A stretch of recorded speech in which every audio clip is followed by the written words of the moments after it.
Okay, all right, take it away, Kelly. Great. Thank you, everyone, for joining us for the noon Fortuna Chamber Zoom meeting today. Becky has graciously agreed to lead us in today's pledge. Oh, there's the flag. Ready? Salute. I pledge allegiance to the flag of the United States of America and to the republic for which it stands, one nation, under God, indivisible, and with liberty and justice for all. Thank you, Becky. Do we have any new members and or guests that would like to introduce themselves?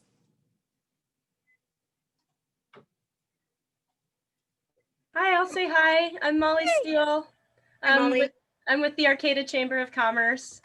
So I'm just popping in to see what you guys are up to, and I was excited to hear from the zoo. Thank you for joining us, Molly. Thanks for having me. Anybody else? Right. It is quiet. Renee, announcements. Yes, just a couple. I'm going to start with the Choose Humboldt Shop Local campaign that we are working on as a group. This is a subcommittee of the Humboldt County COVID Economic Resiliency Consortium. Whew, that's a mouthful. And so what we're doing is we are getting some grants to do PSAs on the radio and some recorded videos. And then we also have a social media logo and an overlay. And so I am using Audrey Moore from Glow More Studio as our example, so businesses can get an idea of how it could look. And so then I'm going to play her PSA. If you guys have your volume turned up, you can hear it.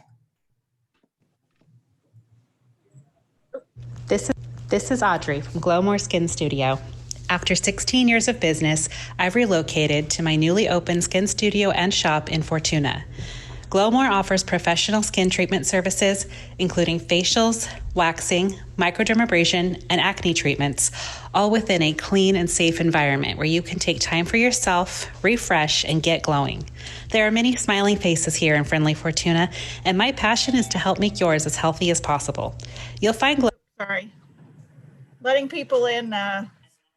Glowmore at 1108 Main Street, surrounded by other locally owned businesses, all doing their part to give our community the quality, care, and attention that only a local business can provide. To book a consultation or a treatment, please visit glowmore.com. That's glowmore.com, or follow us on social media at Glowmore Skin. Choose Humboldt, shop Fortuna. All right, sorry about that. Letting people in affected the sound. That was great, though. All the people in the waiting room. Yeah, so you can do a 30 or 60 second PSA. And you can record it just like Audrey did with just audio, or you can do a video PSA and that we'll be sharing.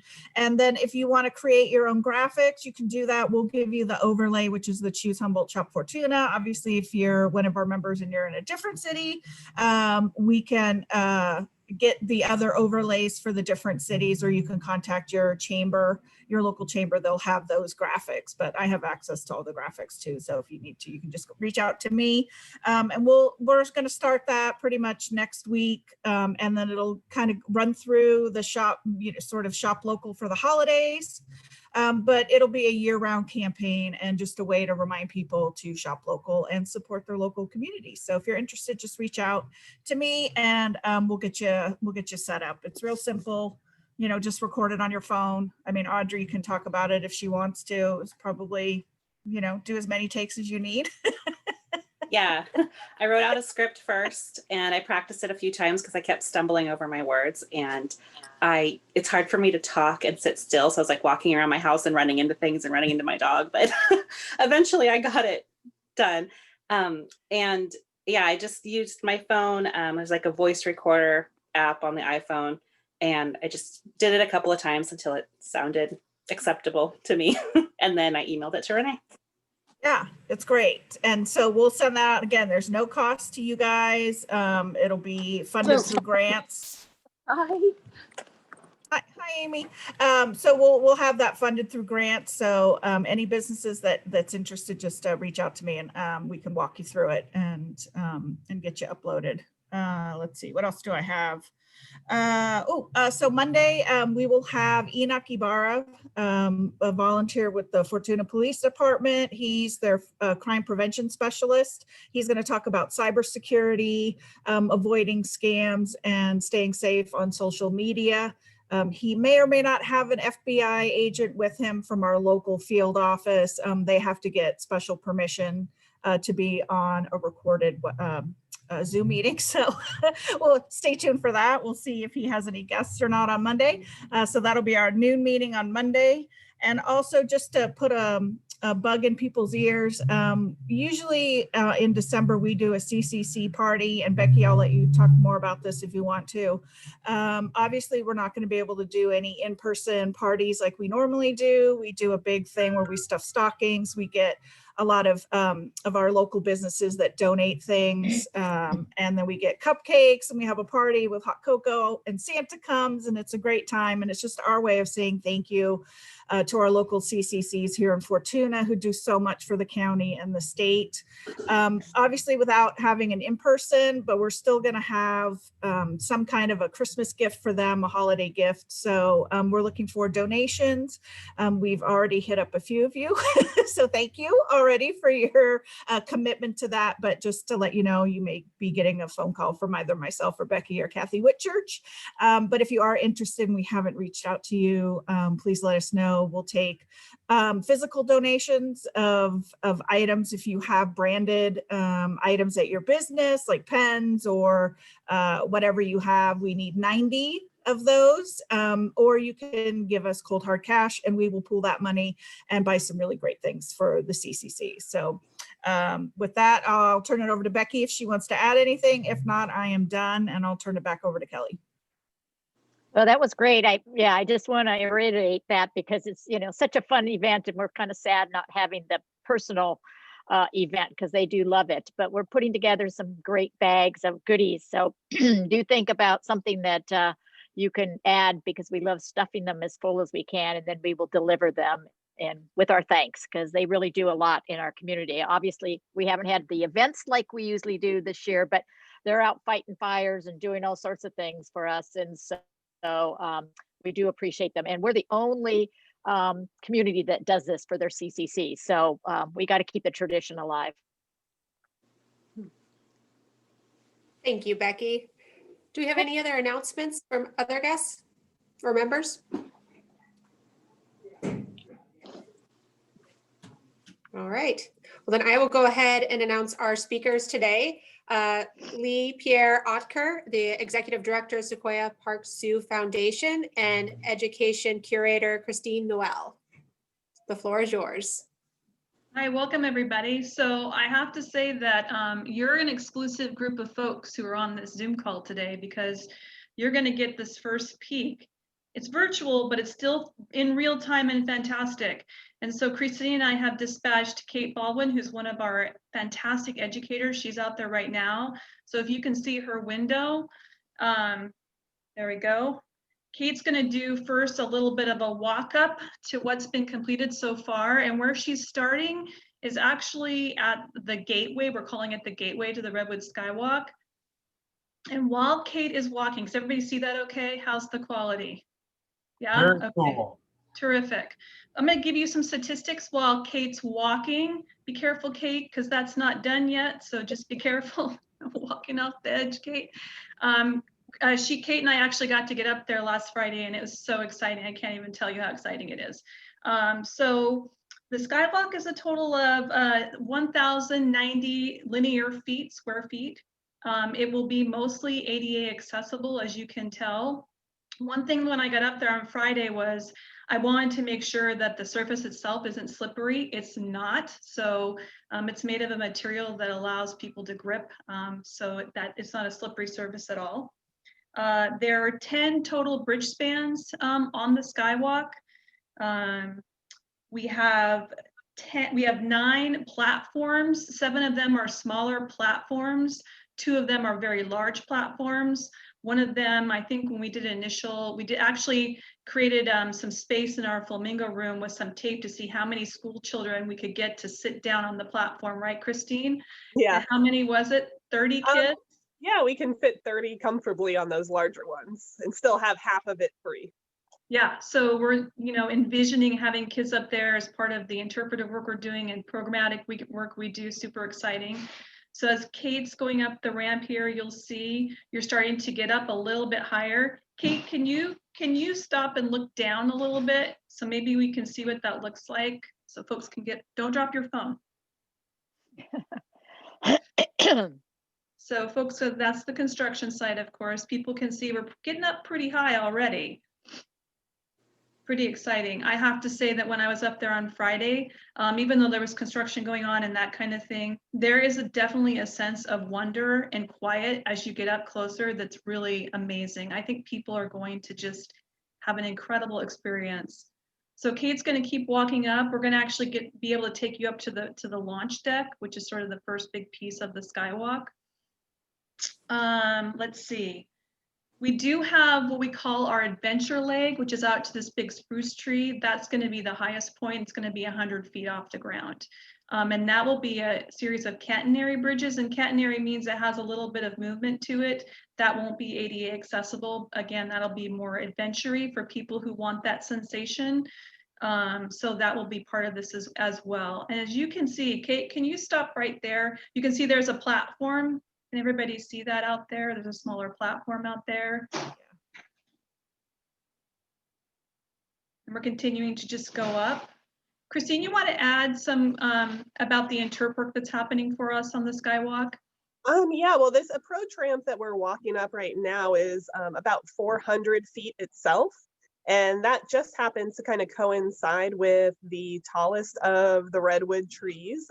So we're developing some every maybe about 15 feet or so along this walkway will be a little fun fact about redwoods and just kind of taking you on a vertical walk up or a horizontal walk up of what you would be climbing vertically if you were to be going straight up some of the largest of the redwood trees. So this walkway is also helping us. It's our main way of getting us up at the height we need to at the launch deck so that once we're out on the skywalk itself, there's really not any incline to it. We're kind of staying nice and steady while the canyon, the forest floor drops out from underneath us. So that's really why we've been able to maintain a significant portion of it being ADA accessible and not having to do some serious climbing to get ourselves to 100 feet. Out on the skywalk itself, we'll probably have really minimal interpretive elements, mostly because we want people to not be distracted from the experience of looking around at the trees, seeing the trees, just enjoying the quiet, the peace, listening for the sounds of animals, and just really immersing themselves in the forest.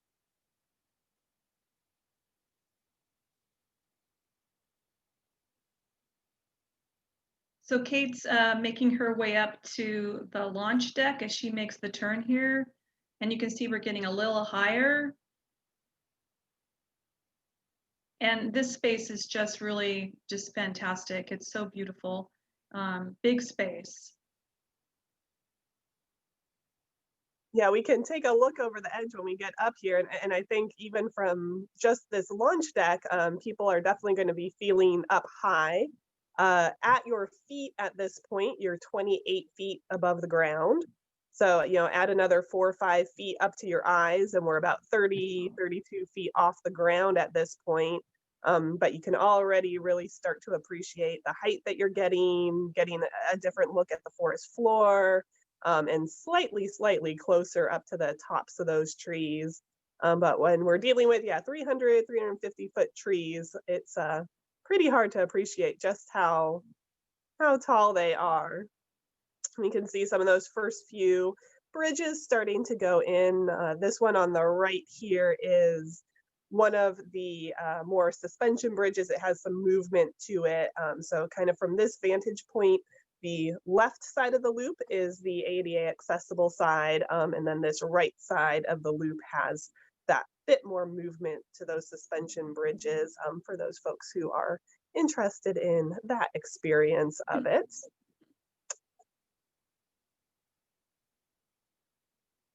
Do we have any questions, Kelly, Renee, that we want to answer, or do you want us to wait a little bit while we're up here? Anybody has questions, feel free to jump in. Yeah. Yeah. Can you tell us who's constructing it? Yeah, so let me just say thank you for that. So Greenway is our project managers, and they're amazing, of course. There's a group out of, they're out of Seattle or Portland, Christine Synergo? Seattle.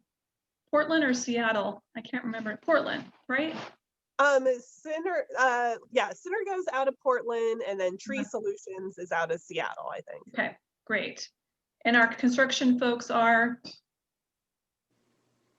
Our Sequoia Construction. Sequoia Construction, that's what I thought. Yeah, so part of the work that we were doing, so Tree Solutions, they were out here, they pretty much climbed every single tree in our project area, not just the ones that we were looking to attach to, but every single tree to evaluate it for health. And then kind of from there, we were able to start to map out our path. And then they did a little bit more evaluation on the trees that we were looking to attach to. And Synergo, they're really like a tree house company out of Portland, has kind of developed some innovative ways to attach to the trees that allows the tree to continue to grow, allows the tree to heal over where those attachment points are. And so that there's really minimal impact on the tree health itself. And they'll be able to recover from this pretty easily. These trees are obviously the largest, longest living things on the planet. So they are really up for a little bit of impact, from us. It is not going to go hurt them, damage them too much. So we're really trying to make sure that we're protecting the trees. We didn't want to be attaching to the ground once we're out in the forest, since the root health of the trees is just as important as the canopy is.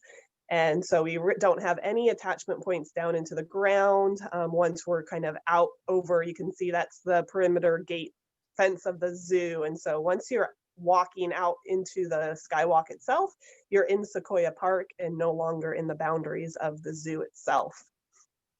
Then over here to the right, as Kate's showing us, in addition to kind of monitoring the health of the trees, of the living trees, there were a few, mostly white firs or grand firs, that weren't doing so well and posed a falling risk in a high wind event or an earthquake, that were kind of close to where we were looking to start installing bridges. So we did need to remove some of those, but rather than just taking them down to the ground, we turned them into wildlife snags. So you can see they're still about 30, 40 feet tall, and we did that for a couple of reasons: to create some habitat for wildlife. We drilled some holes in there, we cut some slits in there for things like woodpeckers and bats to be able to roost and nest in. The tops of them were cut to be very jagged, so that in theory something like an osprey could come by, and that's kind of their preferred nesting habitat, is on the tops of these dead trees. Whether or not we'll see an osprey, we'll I hope so. years, but it would be really exciting. Cool. Yeah. But also where that snag is we're looking into the bear, what will be the future bear exhibit from this vantage point as well. So all this area within the zoo boundaries will be part of the future bear exhibit. With the treetops that you cut down, are there any plans to do anything with the lumber? It's kind of getting divvied up amongst some different groups who are interested. So some of it we're going to use within the bear exhibit itself to create climbing structures for them. So we'll be using a lot of what you're seeing for that. As I'm sure Lee will talk about later on, their River Rancheria is a partner on that project. And we're also looking to be able to supply them with some of those trees and lumber for them to use for various projects. Yep. So you're really seeing what we're, I think I'll talk a little bit about the master plan later, but we're really trying to create an integrated experience for people in the zoo. So the Skywalk is part of that integrated experience. So is the bear coyote as part of that. And we want people to have a unique experience, a nature experience, a cultural experience, a conservation experience. And I think we're really going to accomplish that, especially with these, this incredible exhibit, and then the bear coyote exhibit as well. Thanks for the tree health stuff is so important what Christine's talking about. We're really trying to message that to folks that the creation of this that was really an important part of any consideration. Christine knows so much about that stuff. Yeah, the most exciting part of that, I think, for me was watching the air spade work that they were doing, that for the launch deck where we were having to attach to the ground, they brought in this air spade, just like a big high pressured air gun, basically to blow away the soil from around the base of the trees to expose the roots so that they could see where the major root structures were. And so that the approach ramp, the twists and turns in it had to be adjusted several times when we realized that, okay, here's a major root right here where we don't want to be cutting through it. So we're going to shift a few feet to the left or the right. So a lot of little tiny details like that, took a long time, and we didn't know what we were, you can put it on blueprints, you can put it on paper. But then there was a lot of in the field changes that had to be made as we were learning about the trees and working around them. I also say too that this project allowed us to make significant improvements within Sequoia Park too. So those of you who are in Fortuna, we encourage you to come up and just walk the park now, because you can see all the trail improvements that have been done. Some invasive plant work has been done. So the Skywalk really allowed the city of Eureka to also make significant improvements to the park itself. Plus, Sequoia Park itself also is going to go through some major improvements with playgrounds and other things. So that whole part of the city is going to be really amazing. Thanks, Kate. Okay. Do you want me to turn off her spotlight and then you two want to do a presentation? Yeah, I think, are we done, Christine? Do you think we want Kate to go all the way? She can walk all the way back and get perspective that way while we're talking. Yeah. Any other questions about Skywalk that Christine and I could answer specifically? Well, I guess that brings up a question. Is it a round trip, or is it one way and you turn around and go back the other way? So you'll use the approach ramp. The way that we're on right now is the one way onto that launch deck and back into the zoo. From the launch deck, then it's a loop around through the trees. But yeah, it's one way right in this section. Yeah. Yeah, it's kind of a long and windy road, just because it was so important to us to be able to get to the right heights to kind of reach the height we were looking at out into the forest. So that was a whole, the engineering side of this has just been really incredible. And I'll say that Synergo said this is a one-of-a-kind project. So echoing what Christine just said, engineering-wise, getting this to where it's at, even for them, this was a complicated, complex project for sure. That being said, it definitely does the job of making sure people are safe and that people have a great experience.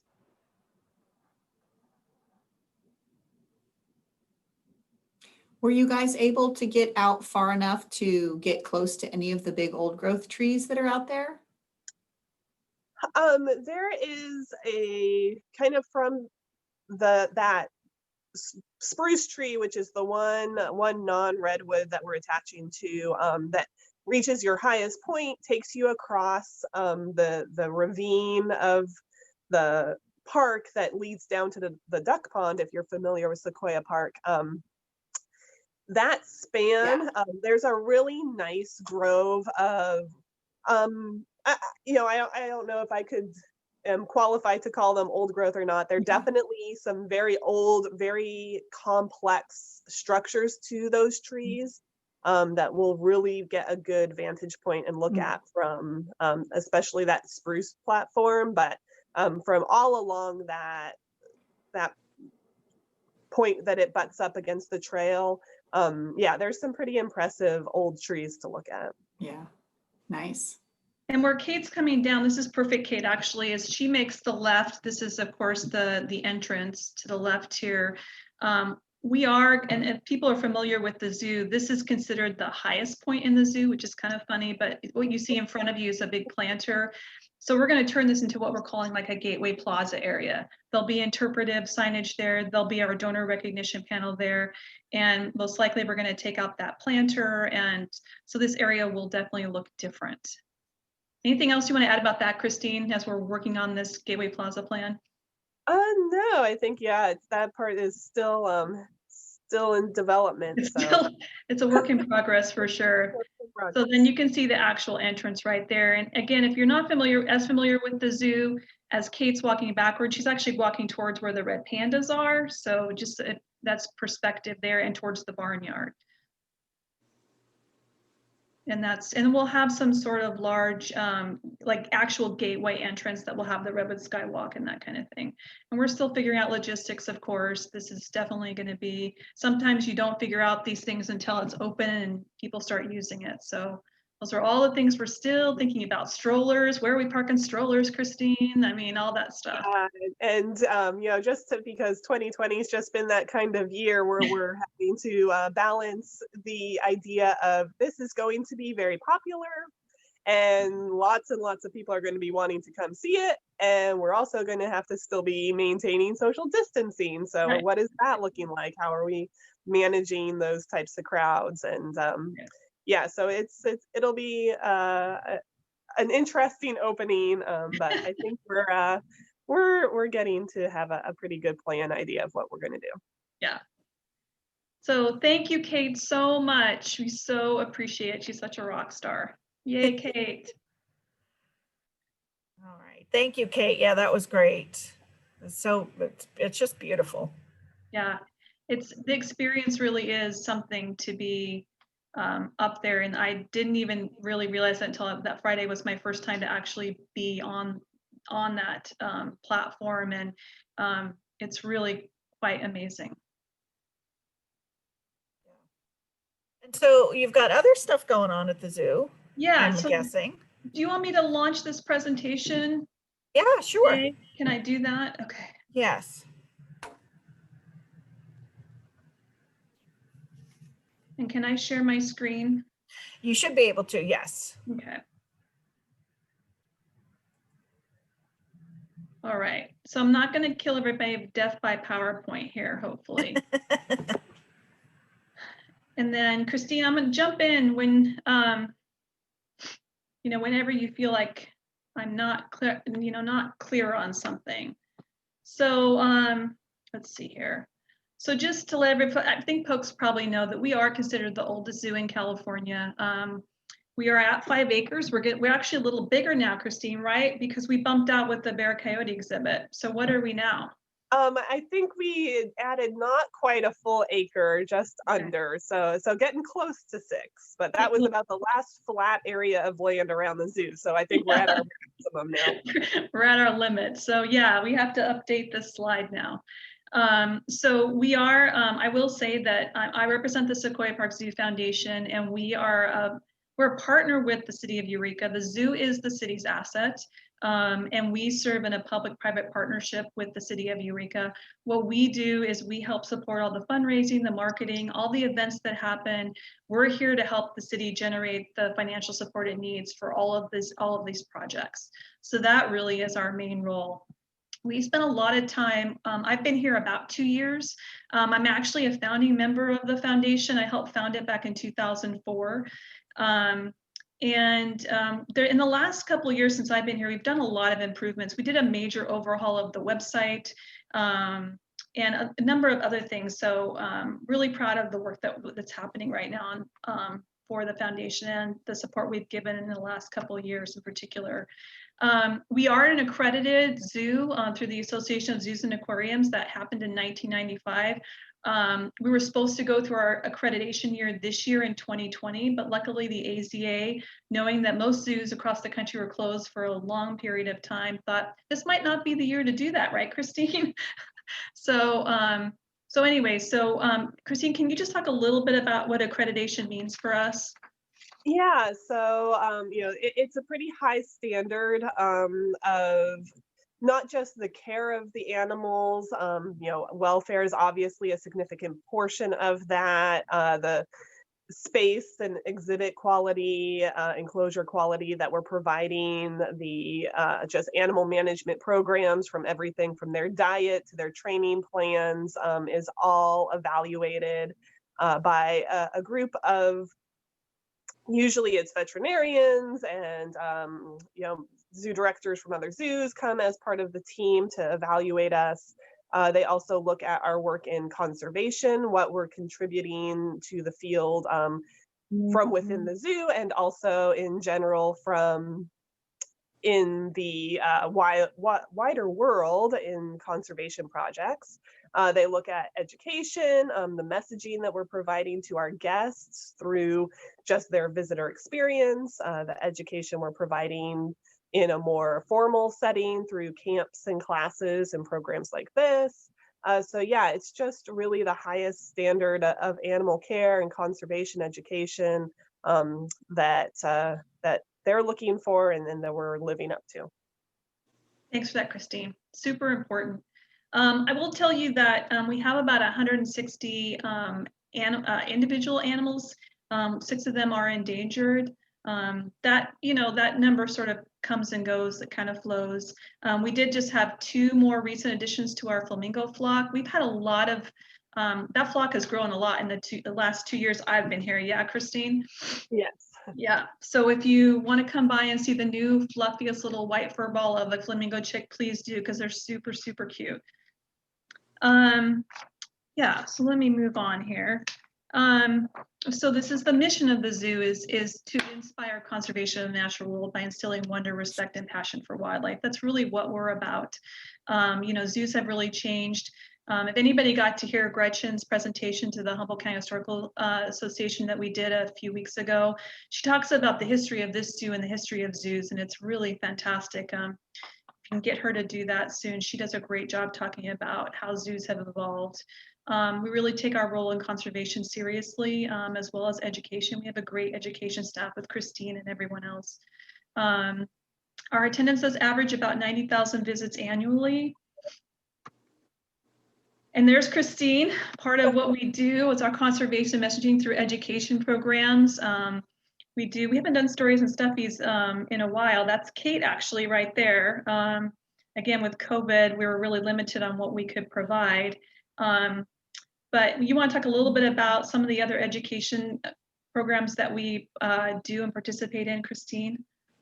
Yeah. So I've been with the zoo now for about 3.5, going on 4 years. And we've really increased our numbers of children that we're seeing through our various programs. So we have kind of traditional things like summer camps, which we were lucky enough to be able to run this past summer at reduced numbers, but it still happened. And pretty much anytime there's a school break, we're offering up the zoo as a place for parents to send their children.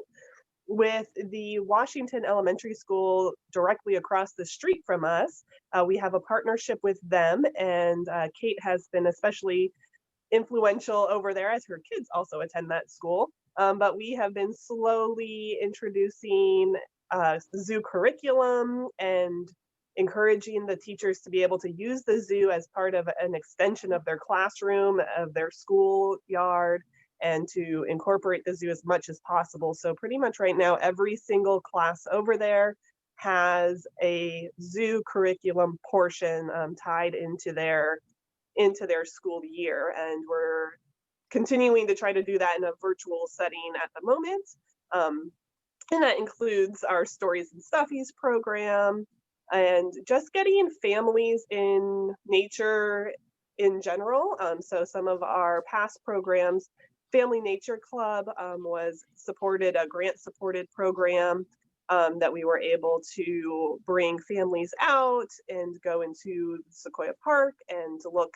In this picture, we're looking at the creeks, looking for bugs and things like that. So really beyond the zoo, we really do incorporate the park in a greater sense into our programming. But yeah, adults, children, pretty much anyone who's willing to listen to us, we are happy to accommodate anyone. We're really flexible. So if you're like, oh man, I'd love to do something, just give me a call, because there's just not about anything we'll say no to.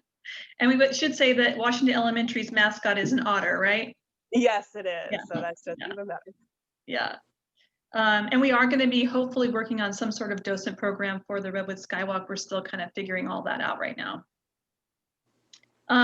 Picture of one of our otter boys. If you haven't been to the zoo, I hope everyone's been to the zoo. This is still a really favorite of many, many people, including the watershed, the water feature of it, which you know, every day, rain or shine, moms are here, dads are here, grandmas are here with little ones who are in that water. It can be freezing cold Humboldt County weather, and they're still in bare feet in that water. So, and this exhibit did win a national award back in 2016 not soon after it was completed. And that was also the first project that was managed with Greenway. So that was our first big Greenway partnership project. And so this new Bear Coyote, the Skywalk, is kind of all moving forward, you know, with them. And it's just been a really great partnership with them. Thank you for mentioning that, Christine. That's so right, I forgot.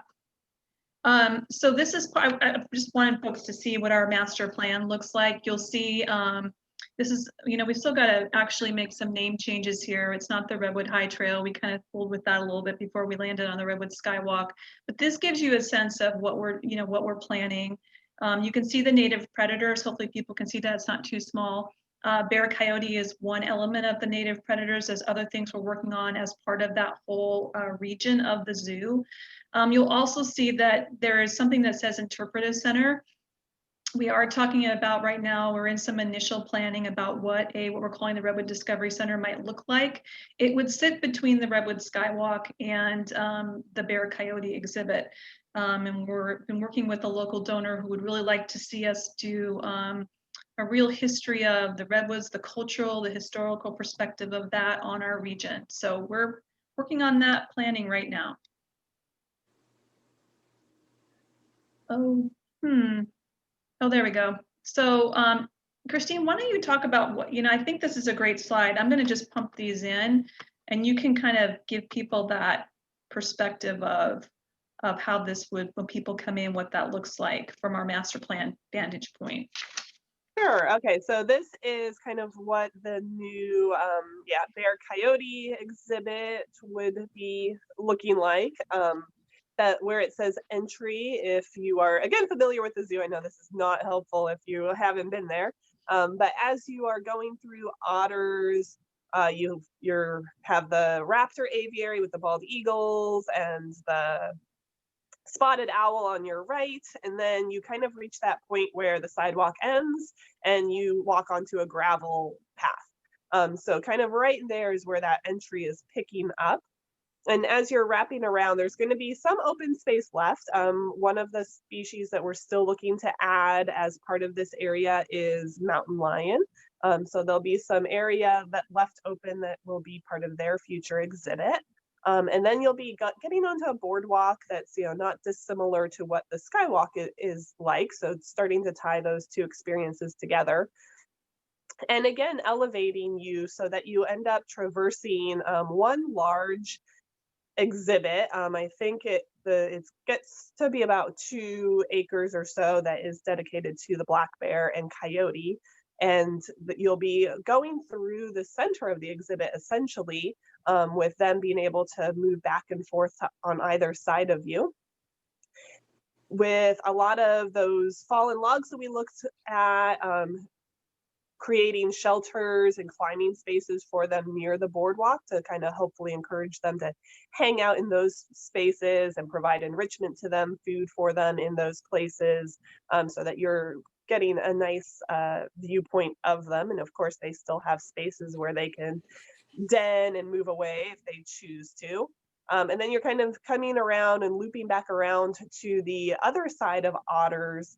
Or no, I'm sorry, we're going past that, over by where the native pollinator garden is right now, that we have a lot of native plants and flowers growing kind of on this sharp turn as you're heading out towards the barnyard.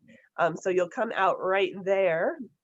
The bear exhibit will have a couple of big pool spaces for them to be swimming in, and mostly kind of lounging in, shallower ones for that space. A training wall is also part of this, where keepers will be able to have the bears come up and show some of the trained behaviors that we work with them for, which are mostly for husbandry purposes, so animal care purposes, things like being able to stand up, to have their paws examined, nail trims, opening their mouth so that we can check their teeth. So behaviors that are helpful in their care, but then are also, kind of show off the adaptations that these animals have. And then that kind of leads you right around to where this interpretive center is going to be placed in the future, which is also then kind of just tucked right in there between the bear exhibit and the entrance to the skywalk. Thanks, Christine. So we know that just a couple of that we're working on the Redwood Skywalk, of course. I do want to mention that this wouldn't have been possible without help from the lodging alliances, the Humboldt Lodging Alliance, Eureka Lodging Alliance, Arcata Lodging Alliance. They were the main source of support for the construction of the Skywalk. We owe them a huge amount of, just thanks for allowing this major project to happen for us. We also got the support of a couple large grants, state grants, as well as a large grant from St. Joseph Health, and private donors that we actually worked with through the foundation. And there's some more pictures. I want to just get moving here. I do want to just talk a little bit about Bear Coyote, and again, huge thanks to Bear River, who have funded the entirety of this Bear Coyote project. We're in the design right now, and hoping to break ground in April or May of next year. It's very, very exciting. One of the great things about this, the design of this project, is there will be this boardwalk that Christine was talking about, and also a lot of moving water in there. It's going to be really, really amazing and fantastic.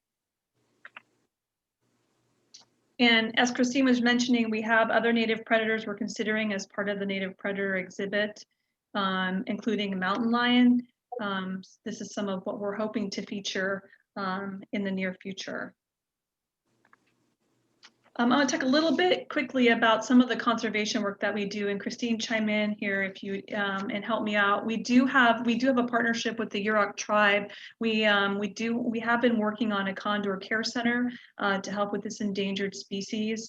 We're still stuck in a little bit of limbo in its construction. It's not something that visitors would get to see. It would be it wouldn't be an exhibit that people would actually be able to actually see or be a part of, but it's part of our work on the conservation side to support the Yurok tribe in its efforts to repopulate the species. We do have a native plant initiative. This is really important to our zoo director, Gretchen, of course, that the Sequoia Park, the zoo itself, reflects our native plants all over the region, and something that we've committed to doing within the zoo itself. We also have a Quarters for Conservation program. Part of our conservation work is also supporting international projects. We choose projects every year, and people can show their support by putting their quarters in, and then we actually share those share that revenue with these particular projects. We have a conservation grant program. Every year we give grants to projects that are all over the world, doing lots of great stuff to ensure that endangered species are supported. We also are supporting a butterfly conservation program. This is a federal grant program. I think this is Chris's second year doing this, Christine, I believe. Yes. Right. And first, her focus was on the Oregon silver spot butterfly and trying to save that species. It's very tedious but remarkable work that Christine's doing. And if you come into the barnyard, this is where she is. You can see her doing some of this work. Really proud to be supporting her again this year with a big federal grant to ensure that species of butterfly survive. We also have usually our conservation lectures are in person. This year we're taking them virtual. It's our 10th annual. They're super, super popular. We're proud to be doing this virtually and hoping we get a much wider audience. These are the lectures we have lined up for our fall and winter. We're super excited. And again, if you want to participate, go to our website to find out details about how you can register. We're working on that right now. Super proud of being able to highlight a lot of work that's happening all over the place to support animals and conservation. And I do want to talk about the fact that, the zoo used to be free for many, many, many years, and now we're actually having to charge admission for quite a while. But we do provide a way for people to access the zoo. If you have any kind of benefit card, CalFresh, Medi-Cal, you can get into the zoo for $2 for up to 5 people. We also have an Everyone Zoo program that's grant supported that works with local organizations all over the county to ensure their clients can access the zoo. And as well, we work with the Humboldt County Library System. We have a Zoo Family Pass program, and people can check out a family pass to the zoo. And just a quick COVID update, we were closed from about mid-March to about early July. And in the meantime, we've had to do what many zoos have had to do. Luckily, we don't have to take reservations anymore, thanks to the county doing so great. And we're moving down to that yellow tier category. We don't have to do reservations. We used to have to make folks make reservations so that we could limit capacity. We no longer have to do that. But we still ask that people wear masks when they're in the zoo and that they try to socially distance as much as they can. And that's our super salmon wearing her mask. And I know for this group, as we're getting to the end of this, that you're always thinking about the economic benefit of many, many things. We think about that too. And in fact, the Redwood Sky Walk project is going to be, I think, a real game changer for our region. And we hope to really help build our economic development base around tourism. We think it's going to be a huge draw, not only nationally, but internationally. So I know we're getting low on time. So with that, one last thing just to let folks know is that we have changed the way guest services looks on our zoo site. The gift shop has now been relocated into our Secrets of the Forest exhibit. The gift shop's now very, very, very large. And the Ecos Cafe, what used to be the Zoo Cafe, has now also increased its footprint. It's now being run by a local restaurateur, Christine Silver, who owns Delish on 5th and Humboldt Soup Company. She is now our vendor in the cafe, and it's a really beautiful space. And we encourage people to come to the zoo. You don't have to pay admission if you're just going to eat. So we encourage you to come and be a part of that. And right now we're relaunching our membership campaign called iZoo Do You. Now's the time to become a member before big changes happen for us. And you can always go to our website. And that's it. Thank you so much, Leigh and Christine. I really appreciate it. Do we have questions?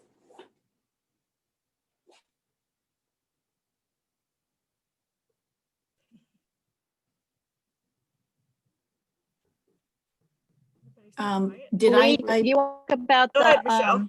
Boo at the zoo? I was going to ask, did I miss it? I was actually trying to work a tiny bit while I was listening.